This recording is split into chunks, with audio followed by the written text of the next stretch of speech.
What's the trouble, Mrs. Ambrose? That thing's floated by again, Stephen. In with one tide, out with the other. Oh, I'm sick of it. Don't get upset, Mrs. Ambrose. It's due to sink any day now. Well, why don't the authorities do something about it? They know that the tides cause the same filth to wash back and forth. Back and forth. Oh, I tell you, I hate this river. It's people who should be blamed for the filth, not the river. The mail just arrived, Mr. Byrne. Oh, put it on the table, please.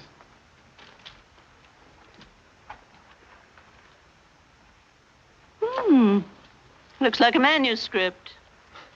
My manuscripts are like the tide out there. They always come back. Maybe they wouldn't if you took my advice. Spice 'em up. Make 'em racy. That's what the public wants.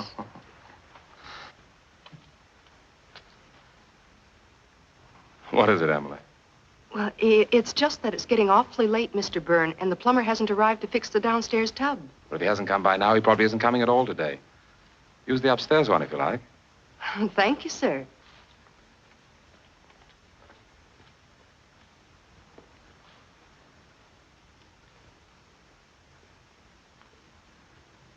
How does your wife like the new maid, Stephen? What? Very well, I think. Good. Well, where is Marjorie, by the way? I haven't seen her all day. She's spending the day with the Lawlers in the country. Oh, that's nice. Did she say when she'd be back? Only in time to dress for Miss Whittaker's party. Good heavens. Why, I'd better go and finish my gardening so that I can start to get ready. I've still millions of things to do out here.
Emily. Oh, Mr. Byrne, it's you.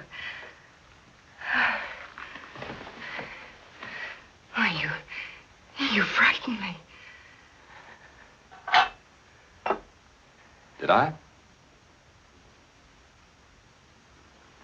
I thought you were still in the garden. Did you? I left everything nice and tidy for Mrs. Byrne. Did you?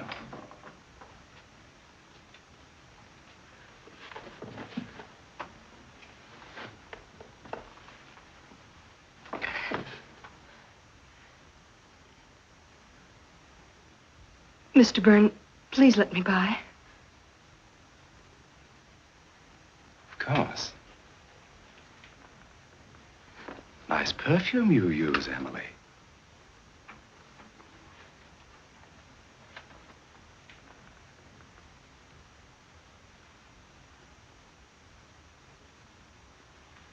Oh, Mr. Byrne, you're hurting me. Emily. You've been drinking. Let me go. Would you like me to tell my wife that you've been dipping into her perfume? I don't care. Let me go. Let me go. Emily. Let me go. Let me go. Let me go. Shut up. Let me go. Stop it. Do you want the whole neighborhood to hear you? Pull yourself together and I'll let you go.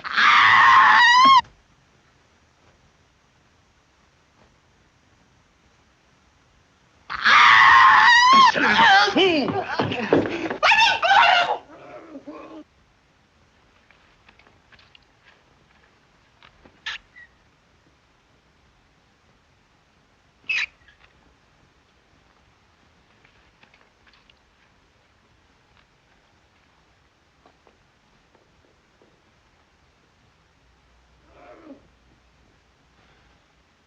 That's better. All we needed was to have that old gossip hear us.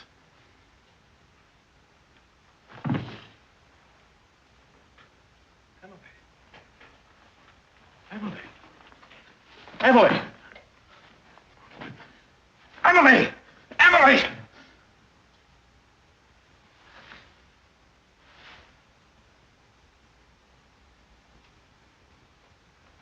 Merciful God.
Hello, Stephen. I tried the front door. Oh, John. Thank heaven it's you. Oh, what's happened? Well, there's been an accident. Marjorie? No, the new maid, Emily. She fell. Well, look at her. No, Well, Stephen, what's the matter with you? Have you sent for a doctor? No, there's nothing anybody can do. She fell down the stairs. She hit her head. They'll blame me. Well, why should anybody blame you? Well, because I was playing the fool pretending I was going to kiss her. She got frightened and something happened. I don't know what exactly, but of course they'll blame me. Stephen, stop it. Let me look at her.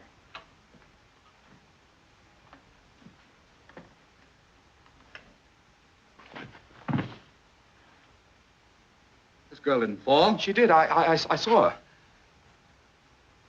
She was strangled. It was an accident, I tell you. I scarcely touched her. I hardly put my hands to her to prevent her screaming. You don't know how quickly it happened, John. You don't know.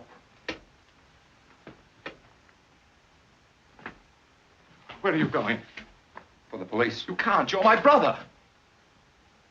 I've gotten you out of a lot of nasty scrapes, Stephen. But this is murder. John, don't let me down. You've always helped me. You can't do that to your own brother. Please, you have to help me. Please, John, please.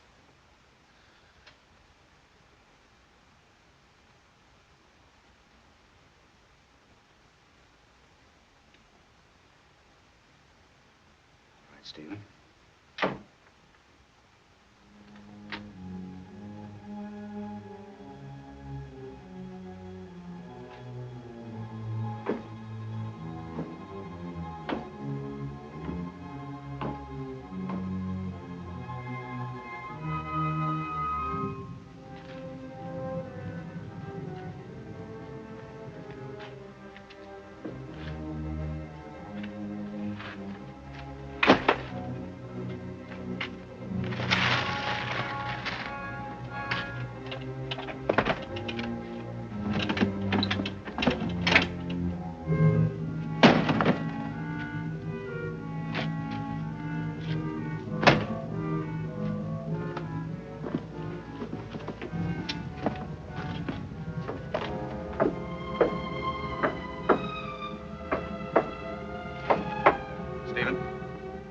I can't go through with this.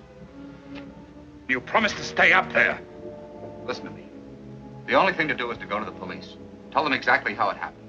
That it was an accident. But they'll never believe me. Even you don't believe me. Do you? I don't know what to believe. I only know that I'm not going to help you. For once, you're going to get out of this thing by yourself. John, if you won't do this for me, do it for Marjorie, for her sake. Did you know that Marjorie went into town today to see the doctor? Is she ill? She's going to have a baby. How can you understand why I must get out of this? Why you must help me? Yes. I suppose I must. Good. Now go back and warn me if anyone comes.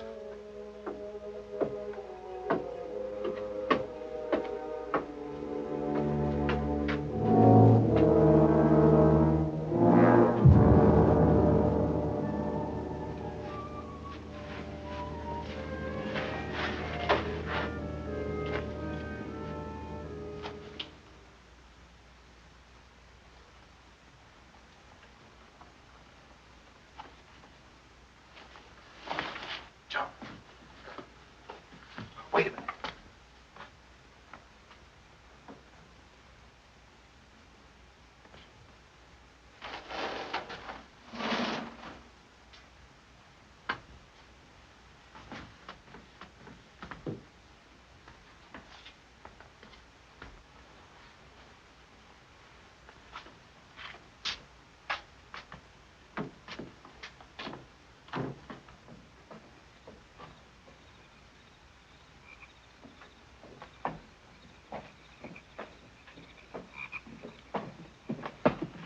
It'll soon be over, John. She'll soon be in the river and it'll all be forgotten. Forgotten? Yes, yes, I mean for the time being. We wait it and take it way out where it'll stay sunk. Steve. Down. Marjorie? Marjorie, is that you out there? No, it's me, Mrs. Ambrose. Oh, it's you, Steve. Stay down, I'll get rid of her. Marjorie back here. No, not yet, Mrs. Ambrose. I wanted to ask her what she was going to wear tonight. I thought of my best black. But still and all, it's never very dressy at the Whitakers. Well, she'll be home before long, Mrs. Ambrose. My, she stayed late, didn't she? Well, of course, the Lawlers are always hard to get away from. Maybe she missed her train. I'm not worried. She'll be here soon. Well, ask her to drop in for a moment if she has time, will you, Stephen? Yes, I'll do that. I must go in now. I have to get ready myself. Well, I'll see you at the party then. Until later.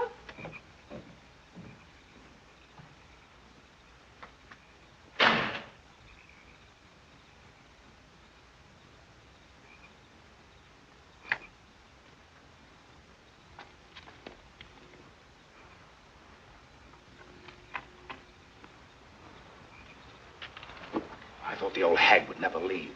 I thought you said Marjorie went to the doctor's today. She did. Mrs. Ambrose said she went to the Lawlers. She went both places. The Lawlers live in the country. If she went there, it means she spent the day. I tell you, she went to the doctor's. Now stop quibbling and help. A scandal would ruin all of us. There are more people to be considered than this dead servant girl. You used to refer to her as Emily. John, don't be like that. Can't you understand how I feel? If I could undo what's happened, if I could go back. But I can't.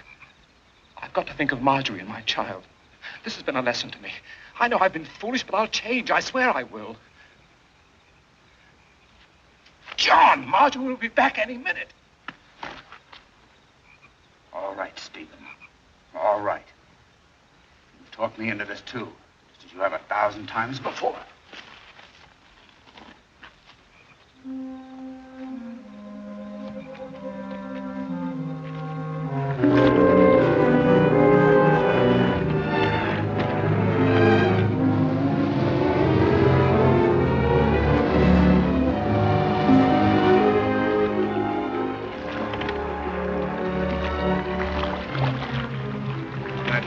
Moon.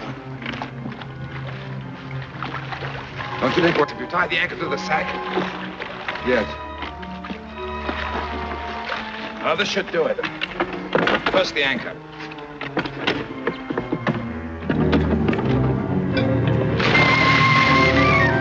All right, lift up.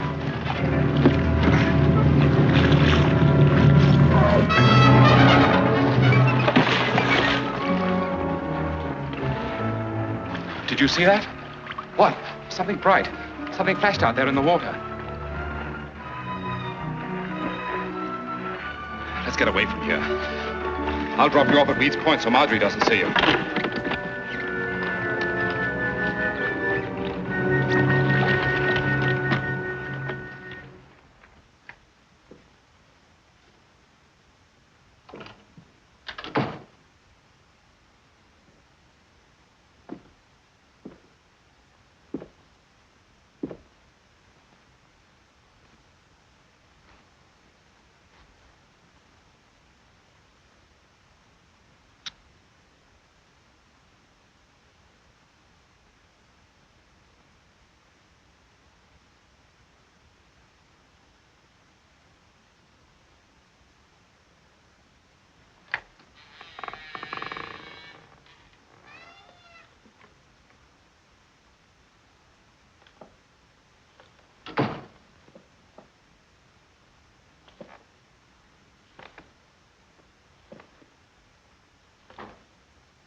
Stephen?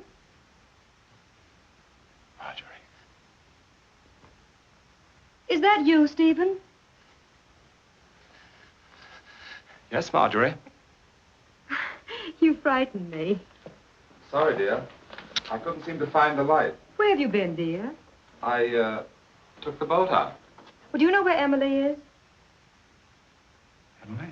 Yes, she's not in the house, and she promised to help me dress for the party. Oh, she said something about going for a walk. Oh, it's not like her. She knows it's Cook's day off, and I'm alone. She probably went off with a young man someplace and forgot the time. I can help you if you like.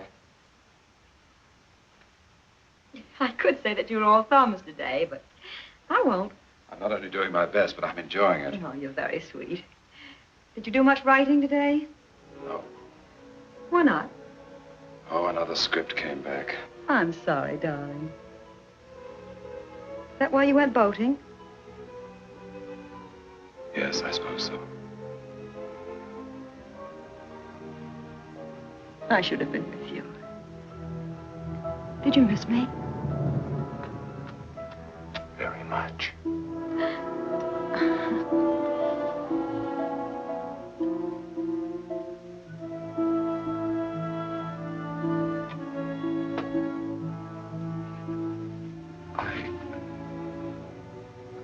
I wish you hadn't gone out today.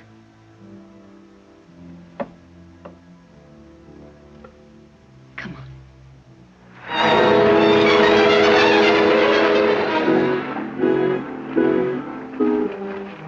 Darling, what is it? What's happened? Oh, what is it? What is it? It's nothing. I have a terrible headache, that's all. Oh, then we'd better stay home tonight. No, I'll be all right. Don't worry. Oh, darling.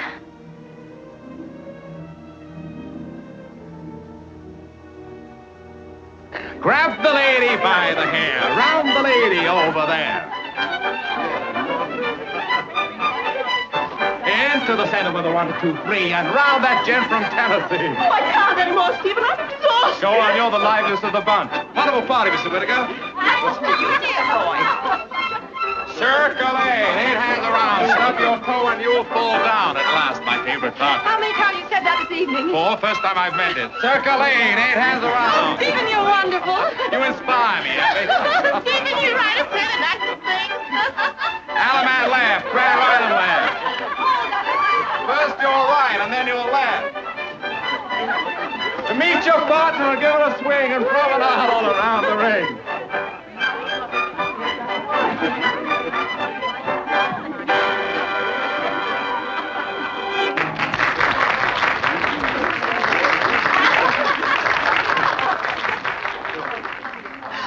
Brother of yours is a real devil. A real devil.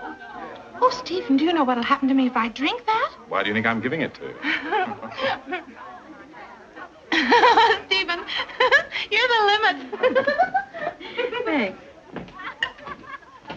Well, John, aren't you going to try the punch? No, I don't feel like drinking tonight. What's the matter with him? What? He seems depressed. Have you ever seen him when he wasn't? Oh, that's not nice, Stephen. It must be very hard to love music very much and not to be able to dance and to be a part of things. He could have been part of things tonight. Why didn't he call the dances as I suggested? He's just naturally a wet blanket, that's all. That's very cruel, Stephen. You wouldn't have said such a thing if you hadn't had... if you hadn't had, say, about 4 too many. Don't start anything, Marjorie. I'm sorry. I'll go see what's wrong with him. John! Why are you leaving? Just what is the purpose of all this dancing, this drinking? Don't you understand? Can't you see what I'm trying to do? No. Well, if anything should ever come out, everyone will remember that we were here at the party, acting in a normal manner. Well, I think it's repulsive. Do you think I'm enjoying myself? Frankly, I do. If it weren't for the fact that I'm protecting both of us. Us? Yes, us. You helped me get rid of it, didn't you? Whatever I've done, you're in it with me. So I advise you to keep your mouth shut. Sorry I had to remind you of that. Well, I'm going to join the party.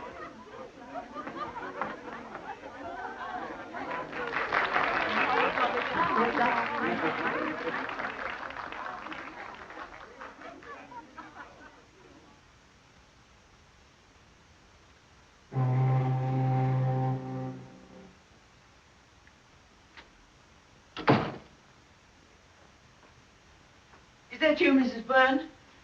Yes, Mrs. Beach. Oh, you shouldn't have bothered to stay up for us. Oh, Mrs. Byrne, What is it? it's Emily. She's not home yet. She's not. No. When I first got here, I thought maybe you'd sent her on an errand or something. She still isn't home. I'm afraid something's happened. She's probably with her parents. No, Mr. Burns, you don't get on with them. Well, she would have told us if she was going to spend the night with them. The thing that puzzles me is that none of her dresses are missing. How do you know that, Mrs. Beach? She showed me her things when she first came to us, Mr. Byrne. She didn't have very much. Well, if none of her dresses are missing, she can't have gone far, naked. Steve! I'm not going to sit up and worry about a promiscuous servant girl who wants to make a night of it someplace. I'm going to bed.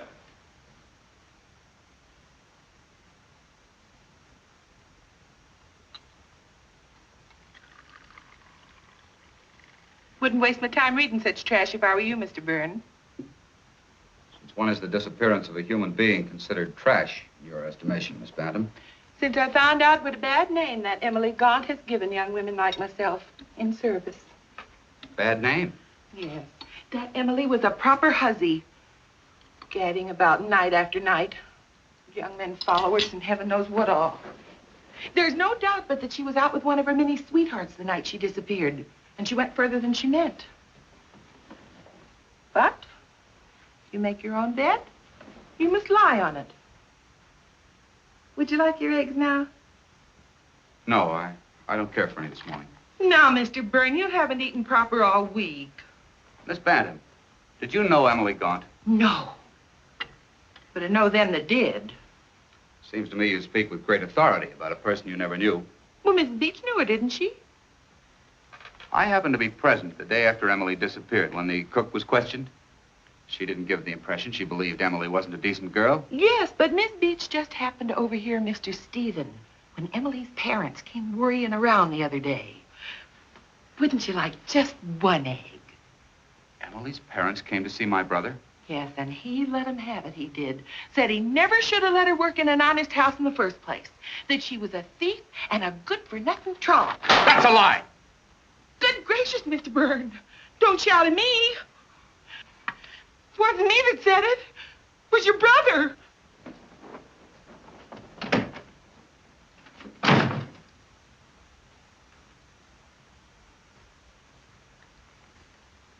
It's the truth, John. At first, I didn't believe it either. But Stephen kept after me to go through my things. Oh, it was Stephen, then, who was first suspicious. Yes. Our whole outfit was missing. Hat, dress, shoes, everything. And only yesterday, I discovered that the opal earrings that Stephen had given me for my birthday were missing, too. Oh, but let's not talk about Emily anymore.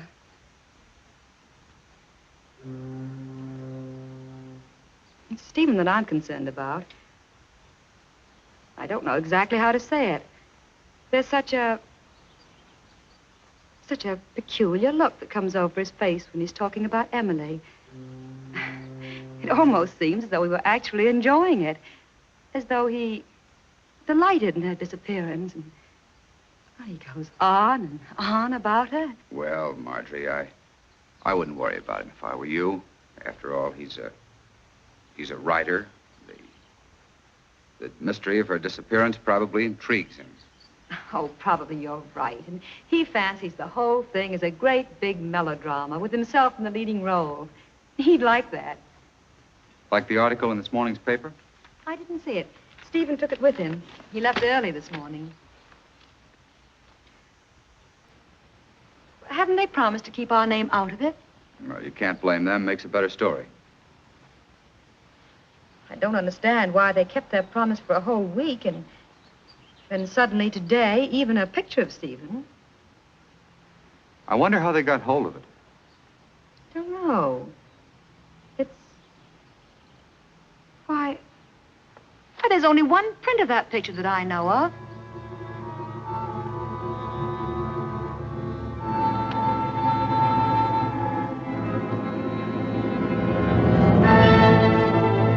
Now, isn't he like a child?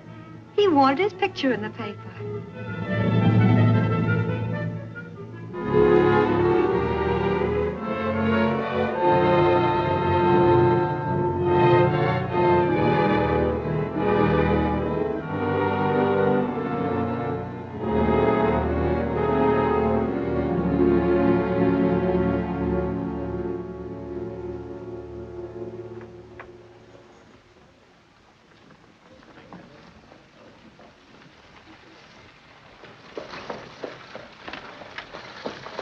How do you do, Mr. Byrne? Mr. Miller?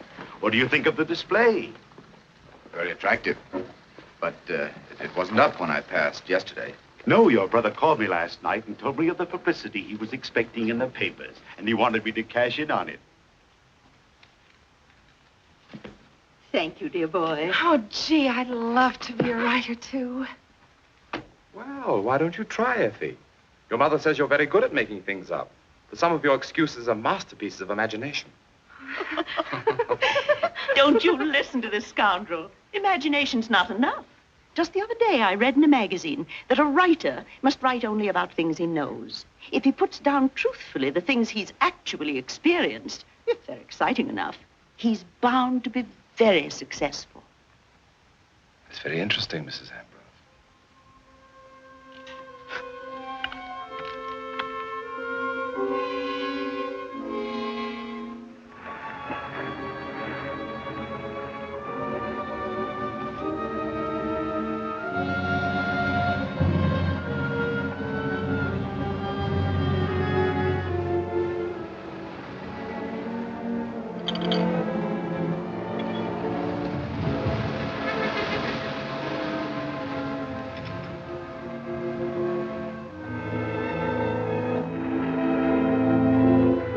Don't touch that!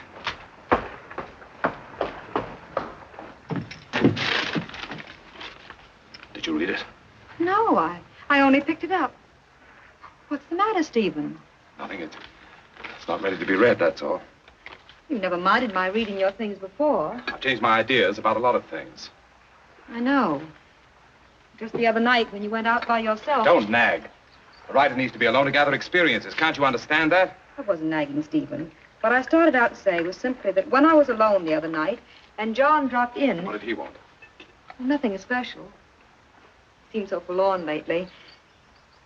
We reminisced about those evenings when you used to read your stuff aloud to us. I wish you and John wouldn't discuss me behind my back. I'm not interested in what my brother has to say. He's a bookkeeper and will always be one. He'll never understand the problems of an artist. I was a fool to let you pick on me and criticize my writings. No one picked on you, Stephen. You asked us for our honest opinion and we gave it to you. Never mind. I didn't need anyone then, and I don't need anyone now. I'm doing very well on my own. You mean since Emily?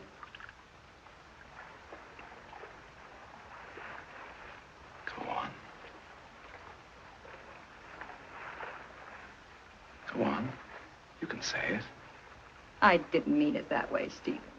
The success of my book since this Emily thing proves that they were good in the first place. All I needed was a little publicity. In the future, they'll not only be good, but they'll be great. Because they'll be about things I know. Like what you're writing now? Yes.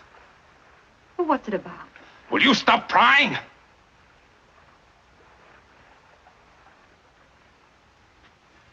Let's have our tea. I wasn't crying, Stephen. I was only interested. I don't care for any tea. Thank you.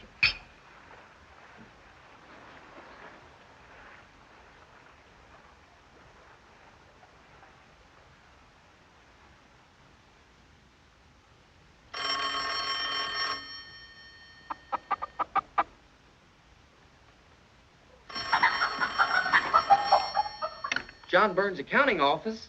Walter Herbert, office boy speaking. One moment, please. It's your housekeeper. She'd like a word with you, Mr. Byrne. Thank you, Walt.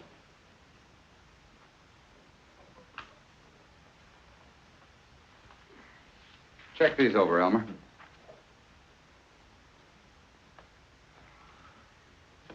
What is it, Miss Bantam? Mr. Byrne, with the cold weather coming on, I told the neighborhood boys to gather some driftwood, save you catching cold like last year. But when I went to get the wood sack, I found that your brother hadn't returned it. I wonder, would you mind stopping there on your way home this evening? When did my brother borrow it, Miss Bantam? Several weeks ago when he was doing the gardening. He sent Emily for it. All right, Al. When did you say he borrowed it? Several weeks ago. And even though that Emily isn't with him anymore, you'd think they'd return the sack. After all, your name's on it. My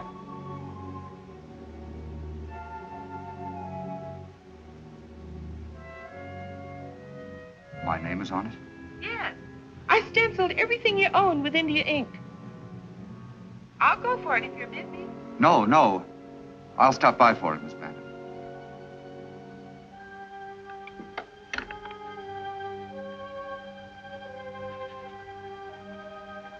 I hate this river. We neighbors really should get up a petition, Stephen. What's the trouble today, Mrs. Ambrose? That horrible thing floated by again. That dead animal. Couldn't be. Must have sunk long ago. No. No, it isn't. Well, it's a sack. Yes, that's what it is. A sack of some kind. Probably filled with rubbish. You see it?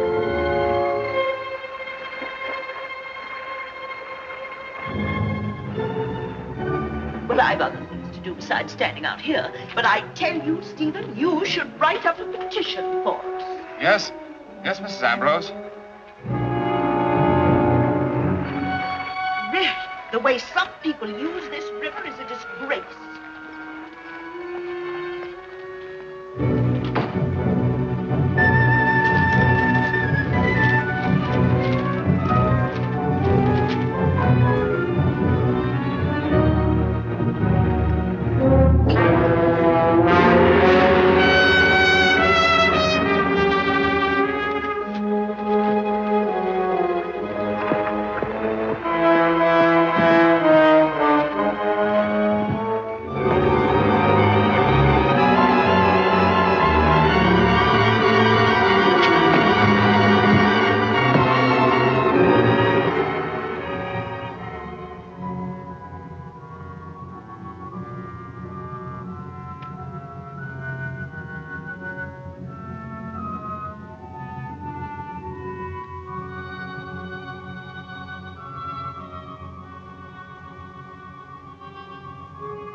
penny for your thoughts.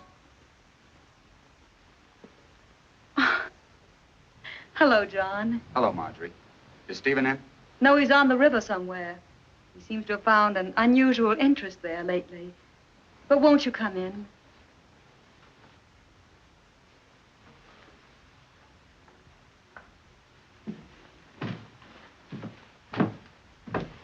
I'm glad you've come, John. I need someone to talk to very badly. When I feel like this, there doesn't seem to be anyone else in the world like you. Do you mind? You know that I don't. You're nice, John. Very, very nice. Yes, like mint tea when you have a cold. Oh, no, John, like a friend. More than that. Stephen?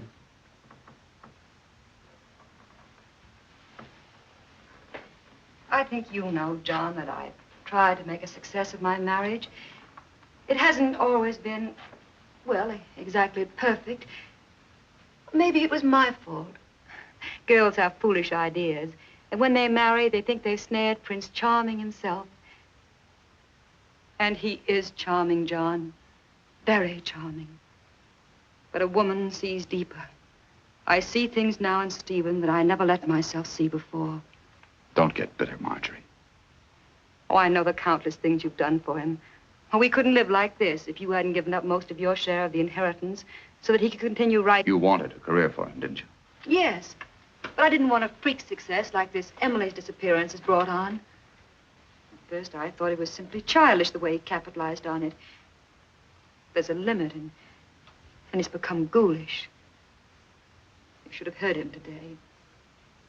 Did you quarrel?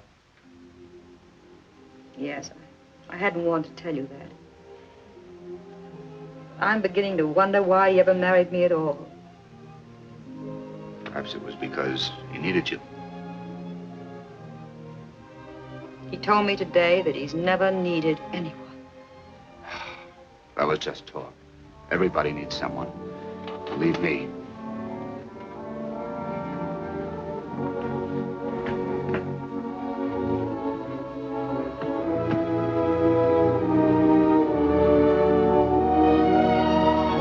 Are you lonely, John?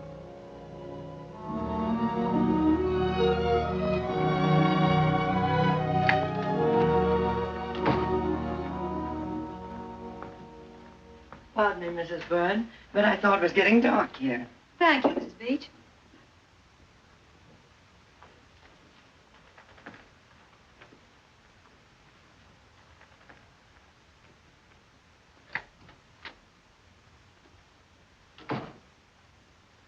Sorry I said so much, John.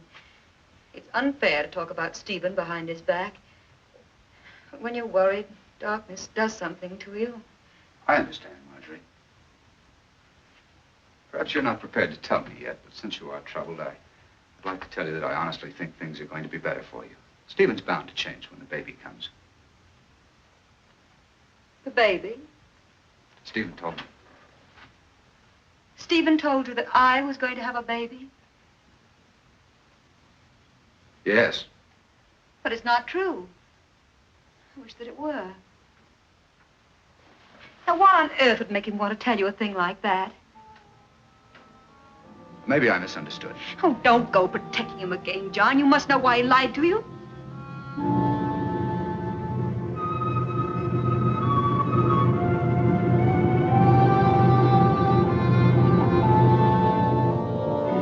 I can't discuss it now, Marjorie. Tell him to come to my place when he gets home. I'll talk to him.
didn't eat a bite.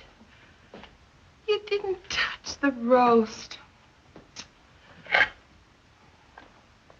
course, it's all dried out now. That's what comes from warming it over and over when you don't serve dinner on time. I'm sorry, Miss Bantam. Sorry. Sorry. Being sorry won't help a spoiled dinner.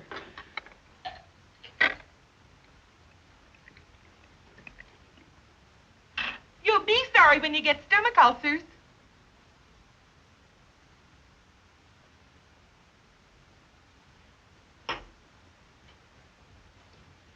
I know it's none of my business, Mr. Byrne, but you've been drinking a good deal lately.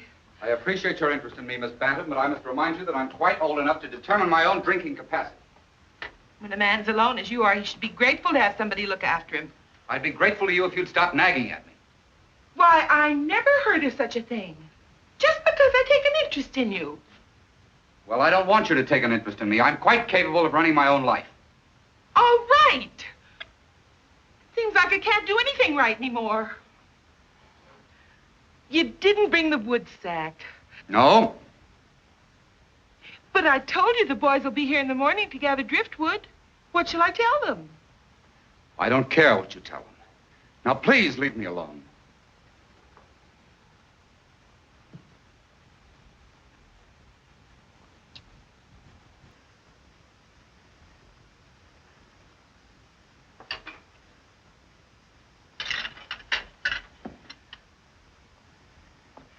I know I'm only a servant girl, Mr. Byrne, but I come from a very genteel family, and I don't have to take this sort of treatment from anyone. If you want to be left alone, perhaps I can leave you alone, permanently. Just as you wish, Miss Bantam. You mean, you want me to go? That's entirely up to you. Well, I can certainly take a hint. Now look what you made me do. Well, I'm leaving you, Mr. Byrne. I'm leaving tonight, and you can get somebody else to take your insults. And I hope you get a thieving hussy like that Emily Gaunt. That's what you deserve, not a decent girl like myself.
come up. What are you talking about? Emily's come back. What? The wood sack, it's come up out of the river. I've been up all night. I chased it for 6 miles, but the tide was too fast and I couldn't find it. I almost had her once, but she got away. It's your fault. Why didn't you tie it securely? I was a fool to trust you. Be quiet. It'll be passing up and down the river until they find it. Up and down the river. It'll go on for weeks. The police will find it soon enough. Yes, but they won't know we did it. I mean, there are hundreds of sacks like it. They won't trace it to us, will they? No. Not to us. They'll trace it to me. To you? My name is on it.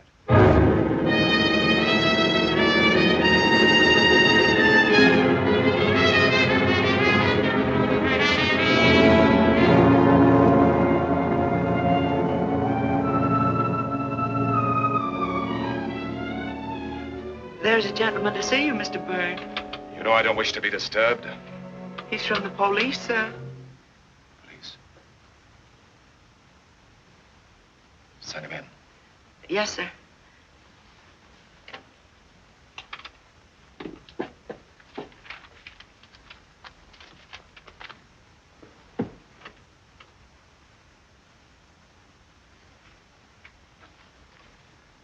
Just a moment, please.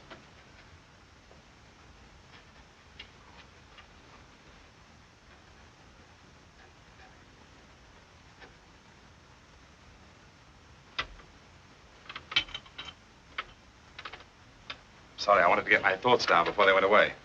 I'm Lieutenant Sarton, sir. How do you do? What can I do for you? Well, it's about, this sack. Ever seen it before? I don't know. Sacks look pretty much alike. Well, looks like the wood sack that was stolen from here. Stolen? Yes, it belonged to my brother. Oh, yes, his name is stencilled in there. Is it? I didn't know that. You say that it was stolen from here? Yes, we borrowed it from him, and when I went to return it, it was gone. About how long ago was that? About 3 or 4 weeks ago. But if you know it belongs to him, why do you return it to me? Well, we tried to contact him all day, but had no success. You see, this sack contained the body of Emily Gaunt. Clad only in this inexpensive dressing gown. And according to the medical experts who testified at this inquest, strangled and afterwards thrown into the river. Now, when did you first discover that this dressing gown was missing? It was when we were getting her things together to send back to her parents. And when and how did you discover that your own things were missing, Mrs. Byrne? The morning after Emily failed to return. It was my husband who suggested that I go through my wardrobe. He insisted that inasmuch as none of Emily's dresses were missing, she might have gone out in some of my own things. And then we discovered that not only was my lace dress gone, but some of my best lingerie, an evening wrap, and a pair of silver slippers. Was there any other thing of value gone? Yes.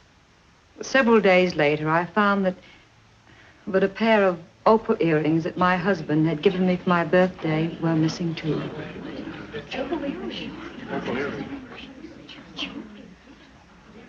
Then you're under the impression that it was Emily Gaunt who took these things. It was hard for me to believe, for in the short time that Emily worked for us, I found her most dependable. But I was forced to this conclusion. What is your occupation, Miss Bantam? I was a housekeeper in the home of Mr. John Byrne, sir. But I'm unemployed at present. How long were you employed there? It would have been 5 years this coming Christmas. Why are you no longer employed by Mr. Byrne?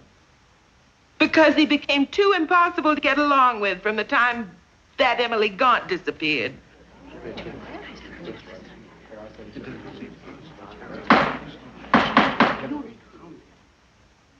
Please explain yourself, Miss Bantam. Well, Mr. Byrne became so irritable I could scarcely speak to him and get a civil answer. In what manner would you say that he had changed? Well, Mr. Coroner, he was in the habit of eating a very hearty breakfast. 12 years I worked for him.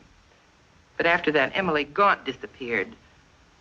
In fact, the very morning the story appeared in the newspapers, he scarcely touched a thing. And several times, when I even indicated that the hussy might have got what she deserved, he practically snapped my head off.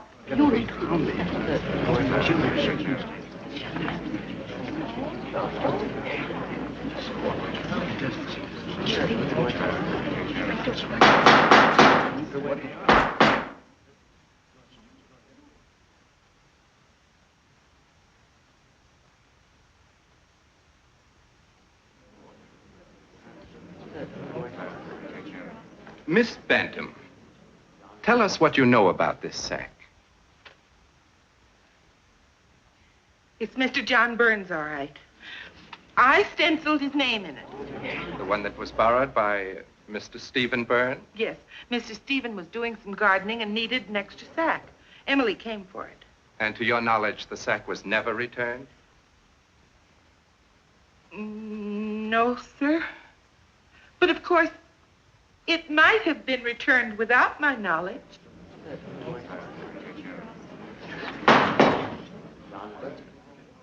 What do you mean by that, Miss Bantam? I mean simply that it's peculiar to me that Mr. John Byrne would have allowed the sack to remain at his brother's for any length of time at all. Please clarify that statement. Well, it was his habit to go out and collect firewood off the river. I should say it's what might be called a hobby. The only sort of hobby possible for a man with his affliction. Oh, I'm so sorry. I shouldn't have said that. Please continue, Miss Bantam. Well, recently, I called in some of the neighborhood boys to gather firewood. But when I went for the sack, I found that Mr. Stephen hadn't returned it yet. So I phoned Mr. John, and he agreed to pick it up. But when he got home, I reminded him that he hadn't. He was quite rude to me. Said he was perfectly capable of running his own household. He raised his voice to such an extent that I was quite nervous and upset.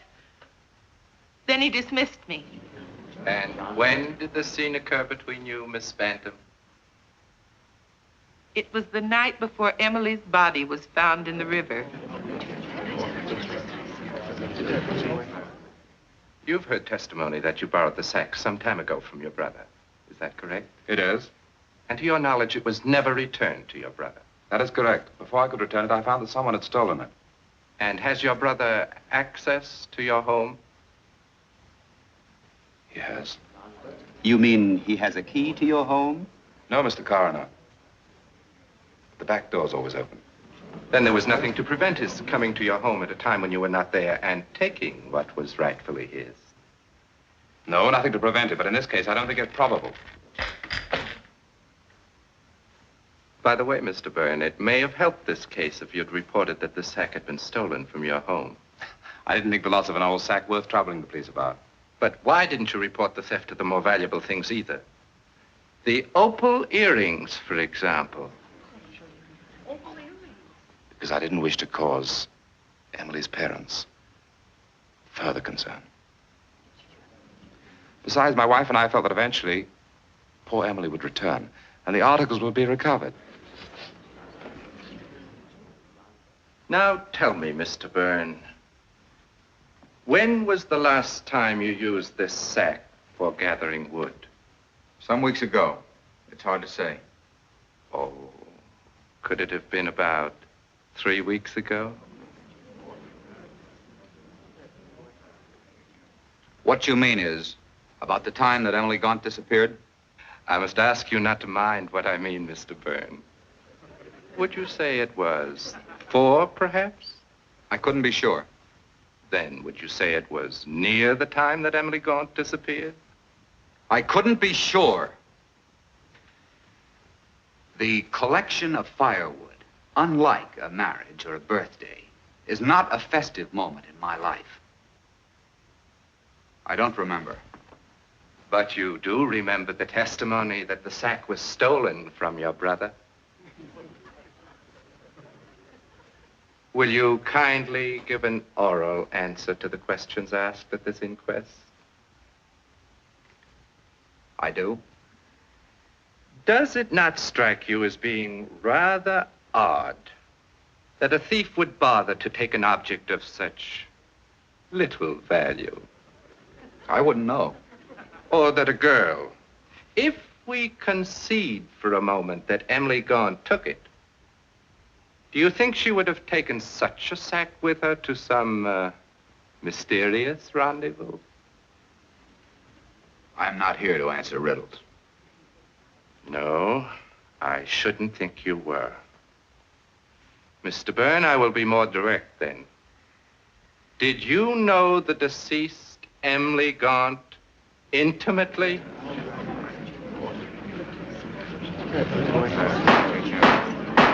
Mr. Byrne, I asked... She was employed by my brother. I knew Emily Gaunt by sight. Is it usual for you to zealously defend persons whom you're known by sight to the extent that you snap off the head of a woman who has served you faithfully for 5 years? I would defend anyone who was being maliciously slandered. Very admirable indeed. Especially when they were being slandered by people whose bitterness... That is all, Mr. Byrne. For one who was not here to answer riddles, I must say you've done very well.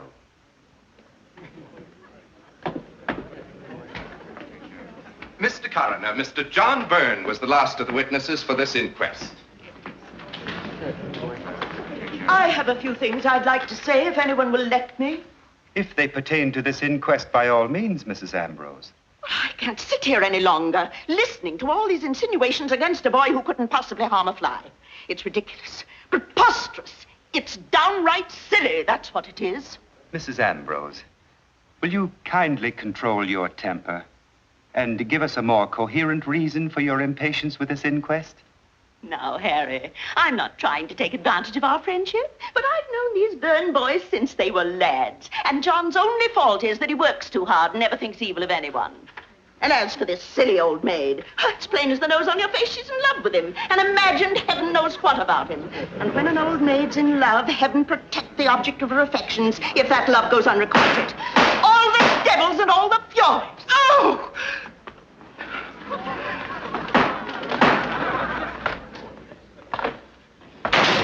And if there's anyone else who wants to know anything about himself, just let me know.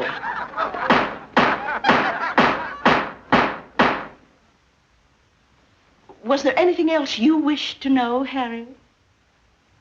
That will be all, Mrs. Ambrose.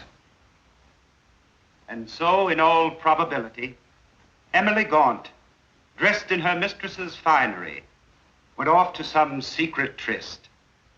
Therefore, the conclusion of this inquest is that the girl was murdered by person or persons unknown. Inquest dismissed. Started with Emily, but it might end with me. Here he comes now.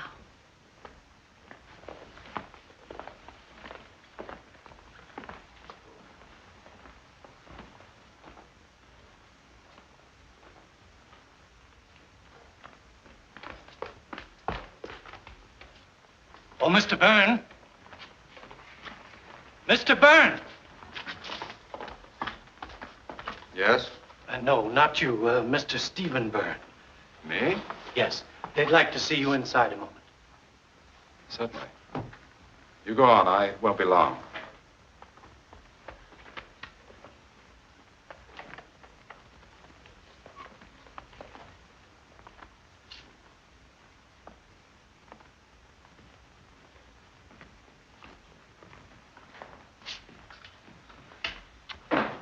Sorry to trouble you again, Mr. Byrne, but you probably realize the case is far from being closed.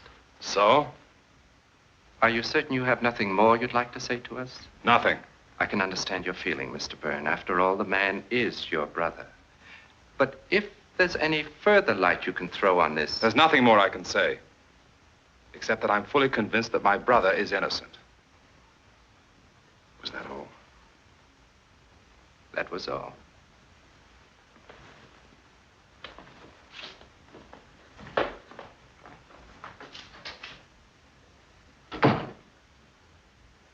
foolish to call him back.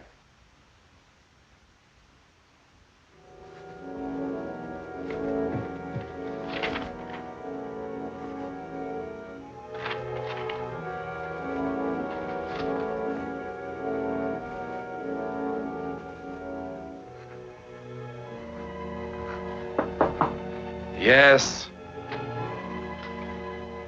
Stephen. What is it? You know I'm working. Stephen, why are you so irritable? What is it? I'm rather worried. Can't you wait and tell me about it later? All right, I'll be in my room. It's about Lieutenant Sarton.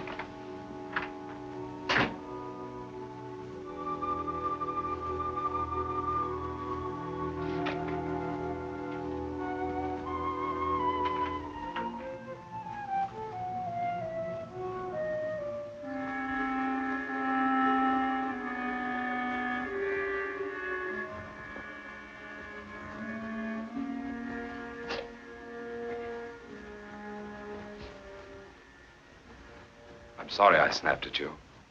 I was trying to finish a chapter. What did you want to tell me? Well, it's in these last weeks, since the inquest, I seem to run into that detective all the time. And just a little while ago at the market, too. And he always looks at me as though he thinks I know something I haven't told about Emily. Has he ever asked you any questions? No, but last night, after you'd gone out, I decided to go over to Mrs. Ambrose's. And I saw someone across the street. It looked like him. And I almost had the feeling that he'd been watching the house. How long was he there? I don't know. When I got back, he was gone.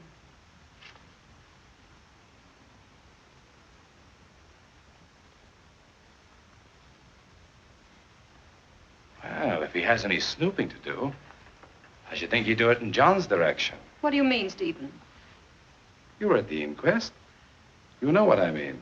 No, I don't. Well, if you ask me, he acted so stupidly that he forced everyone to believe that he had something to do with it. Stephen. On top of everything else, he hasn't acted normal since the inquest. He shuns everybody. He won't even talk to me. Well, let's face it. John's a cripple. He knows he hasn't a chance with a girl of our class. It's not hard to believe that he carried on with a servant girl. Stop it. Aside from everything he's done for you, he's your brother. There's a limit to this business of being brothers, Marjorie. Oh, Stephen, you're insane.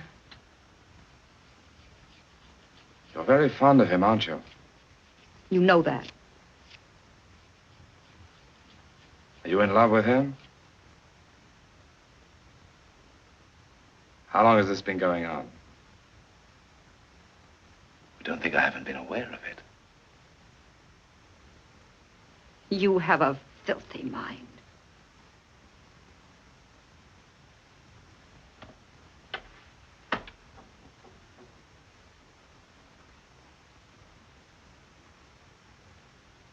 This isn't going to be very flattering, my dear.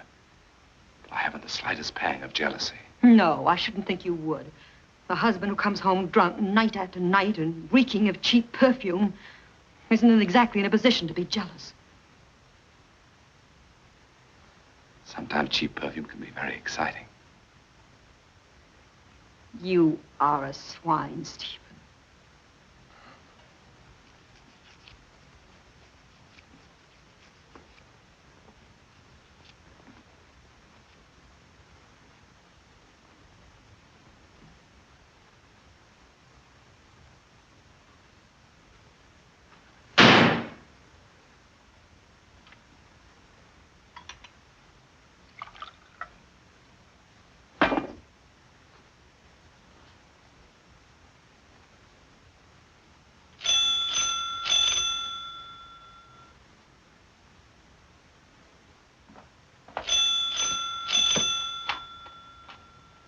Marjorie. Hello, John. Hello, Marjorie.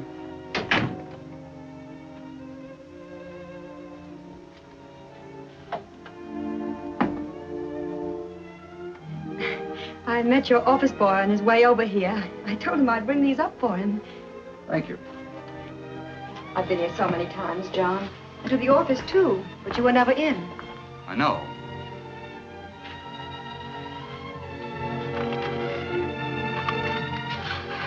Why have you refused to see me or to answer my calls?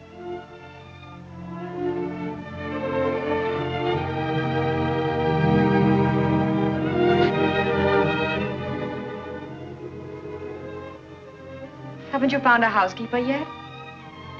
There seems to be an extreme shortage of domestic help at present. Why, that's not true. Only yesterday, Mrs. Beach was telling me... It's true in the case of Mr. John Byrne. Even the children know that I killed Emily Gaunt. I know, John. I've learned a lot about people myself lately. They can be very vicious. You think that because you've lived with them for years, they're fond of you. But it's not true. I'm going away, Marjorie. Oh, no, John. Oh, don't run away from them. I'm not running away from them. Is it that you think it'll be better for all of us if you go away?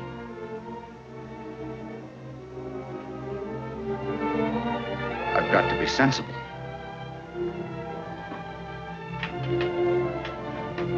Ever since the inquest, my mail consists chiefly of anonymous letters with not too flattering suggestions. Most of my clients are closing out their accounts. John, maybe it wasn't wise, refusing to see people and not going anyplace. But you still have friends in this town. Let me give a party. We'll ask everyone you like, our real friends. We'll show this town. Wouldn't do any good. This town likes its nasty little backstairs gossip. If I stay and you keep on seeing me, defending me, they'll think that I wouldn't put anything past them. I don't care what they say or think about me. Marjorie, my darling. I'd rather die than cause you any suffering. Oh, John, don't talk like that. There must be something I can do.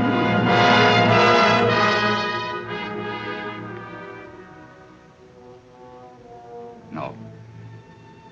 The only thing to do is to go away. I've thought it out very clearly. John, then promise me one thing. Before you do anything, before you make any decisions, let me know.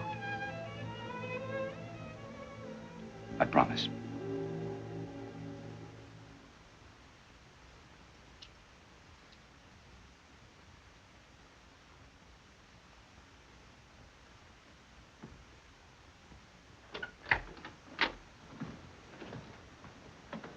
Won't you come in, John? I'd rather not, Marjorie. Good night, then, and thanks for seeing me home. Good night.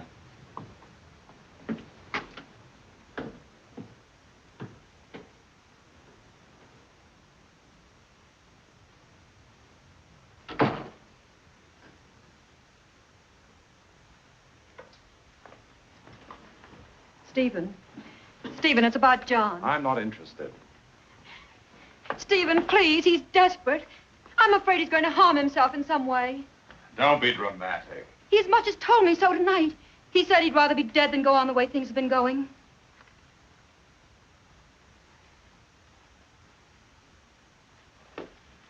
You mean suicide? Yes, Stephen. Please see him. Try to stay with him as much as you can.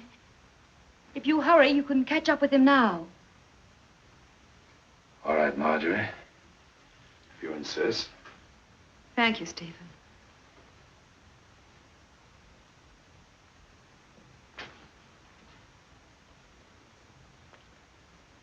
Oh, I almost forgot.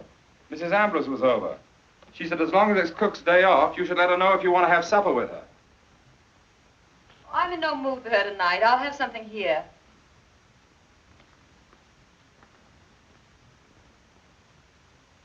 Well, you better tell her now before she goes to any trouble. You know how sensitive she is.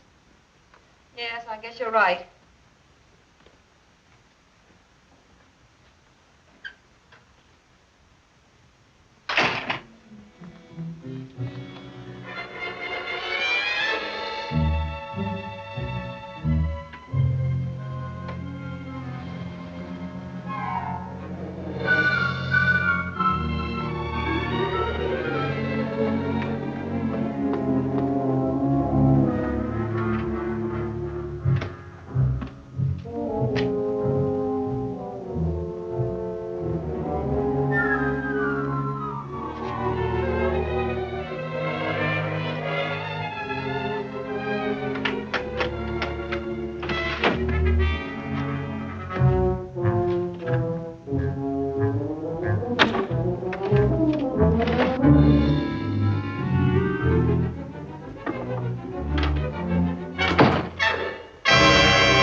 Stephen.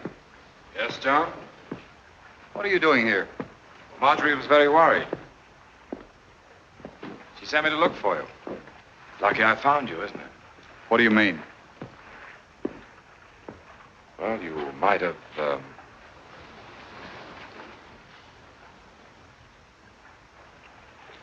No. Suicide would only convince everyone that they'd been right.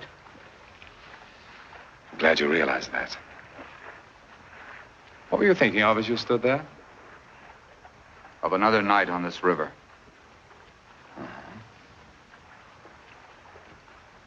You know, John, in spite of everything that's happened, and everything that's going to happen, I want you to know that I've gained something. Gained something? Yes, I was always afraid as a child. I didn't have the courage to do things. I was afraid of people, what they might say or think. Maybe that's why my writing wasn't good. You were right in that. But I'm not afraid anymore, and I've written something good. Because it's real. It took a murder to do that. Doesn't the end justify the means? You must be very, very ill, Stephen. Ill? Yes, sick. Otherwise, you couldn't think as you do. What's happened to you? You know, John, I wish I could really trust you again.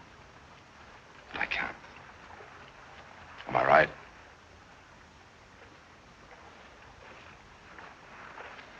Suppose a policeman were to come up to us here right now.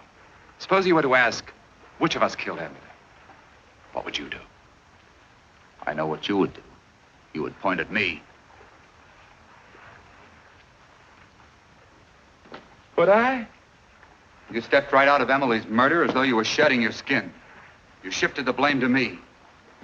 Did I? Yes. John, which one of us would the world miss the most? I mean, if there were a choice of one of us. Blast the world. I'm going to start thinking about myself. You're very much in love with Marjorie. I know that. You've always been. And you had the opportunity that night of getting rid of me by going to the police. Why didn't you take it? There are things you would never understand, Stephen. You're right, John. I can't understand my own brother expecting to go on sharing my wife with me. I'm going to the police, Stephen.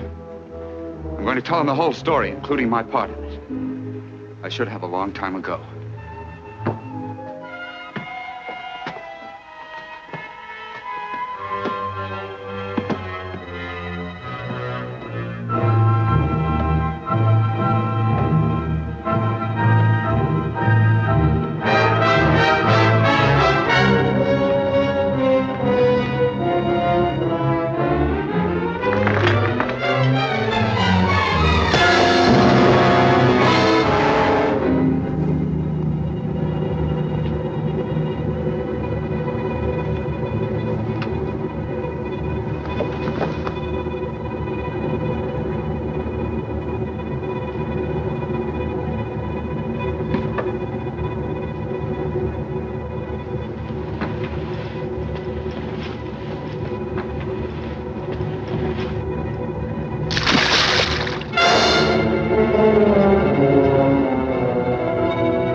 How many times have I told you to keep away from my desk? Stephen. I hadn't expected to have it read for some time. But since you have read it, tell me what you think about it. How can you ask me that? Well, don't you think it's good? Can't you appreciate its quality, quite apart from its content? Not when it says that my husband is a murderer. I thought I'd disguised it completely. But you read between the lines, didn't you? John must love you very much, letting everyone think he did it. Oh, no. He loved you very much. He was old-fashioned. He believed in chivalry. That's why he kept silent about it. But you, I don't think I can expect you to keep silent about it. Can I? You intend to go on forever letting people think he did it?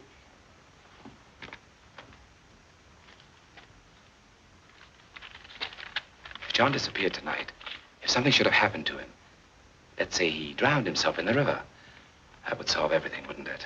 Stephen! Everyone would know that he was driven to commit suicide by his guilt, wouldn't they? You're forgetting about me. Oh, no. I'm not forgetting about you. John committed suicide tonight. What? I saw to it. Before I'm through with you, they'll know that what John did once, he did again.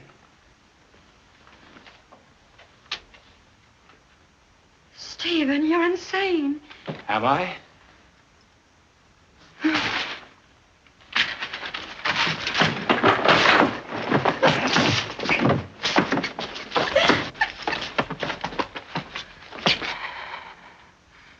Don't you realize, Marjorie, you're reading the manuscript to solve everything. You know, I met Emily on the stairs. She was coming down from her bath. She'd used your perfume. She looked rather pretty, and I wanted to kiss her. But she got frightened and screamed. I had to stop her screaming. I didn't mean to kill her. I hardly touched her. I didn't realize how easy it would be. So very easy.